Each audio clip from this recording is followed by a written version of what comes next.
Disclaimer. This video content is AI generated as educational purposes only and is not a substitute for professional medical advice, diagnosis or treatment.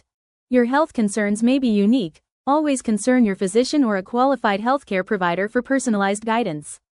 You know, sometimes in medicine, a huge, years-long mystery can be solved by a single, tiny clue. And in the world of diabetes, that's exactly what happens. Today, we're cracking the code, and the key is a little molecule you've probably never heard of, C-Peptide. So you get a diabetes diagnosis. You might think that's the end of the story, but really it's just the beginning, because the next question is the big one. Is it type 1 or type 2? And you'd be surprised how often the answer isn't obvious. The treatments are completely different, so getting this right is, well, it's everything. So here's our game plan. We're going to start with the diagnostic dilemma itself. Then we'll introduce our star witness, C-Peptide. We'll look at the tools doctors use to measure it, what it tells them, and finally, we'll dive into some of the challenges and what's next on the horizon. All right, let's dive right in. Section 1, the diabetes diagnosis dilemma. This is where it all starts, when a diagnosis is just the beginning of the mystery. Okay, so the one question that doctors have to answer is this. How much insulin is a patient's pancreas actually making? Everything depends on that. And you're probably thinking, we'll just measure the insulin in their blood, right? Wrong. It's not that simple. Trying to measure insulin directly is like trying to count raindrops in a hurricane. It's there 1 second and gone the next, cleared out by the liver so fast that a single blood test is pretty much useless. So, if you can't measure insulin directly, what do? Well, this is where things get clever. Scientists realized that instead of chasing the insulin itself, they could look for the evidence it leaves behind. They found its perfect accomplice, a little molecule that acts like a receipt for every bit of insulin the body makes. And that molecule is C-Peptide. So what is this C-Peptide thing anyway? It's actually pretty cool. Your pancreas doesn't make insulin directly. It makes a bigger molecule called proinsulin. Think of it like a packaged product. To get the active insulin, the body has to snip off a connecting piece. That connecting piece, that's C-Peptide. For every single molecule of insulin released, one molecule of C-Peptide is also released. It's a perfect 1-to-1 ratio every single time. It's like the wrapper that proves the candy bar was there. So why is this receipt so much better than trying to measure the cash, the insulin itself? Well, for a few huge reasons. First, it sticks around in your bloodstream way longer, sometimes 3 to 7 times longer. Second, the liver doesn't gobble it up like it does with insulin, so the levels are much more stable.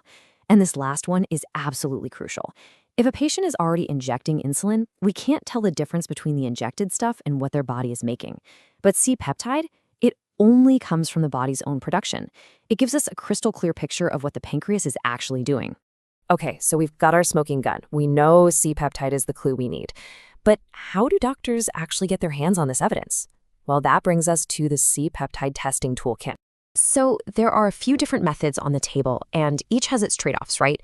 You've got your urine test, which is super convenient and non-invasive, but your kidney function can throw the results way off. Then there's the stimulated test. This is the gold standard for accuracy, where they basically give you something to make your pancreas work hard and then measure the output. But it's time-consuming and not very practical for everyday clinic visits. So what's left? Well, it turns out that for most situations, the best tool in the toolkit is also the simplest. Just a random, non-fasting blood test. That's it. You don't have to fast. You don't have to go through any complicated procedures. It's this beautiful sweet spot of being easy enough for routine use, but powerful enough to give doctors the crucial info they need to get the diagnosis right. All right, so we've found our clue, and we know how to measure it. Now for the really exciting part, the payoff. Let's see what happens when we use this clue to crack the diabetes code. And let me tell you, this one little number is a total game changer.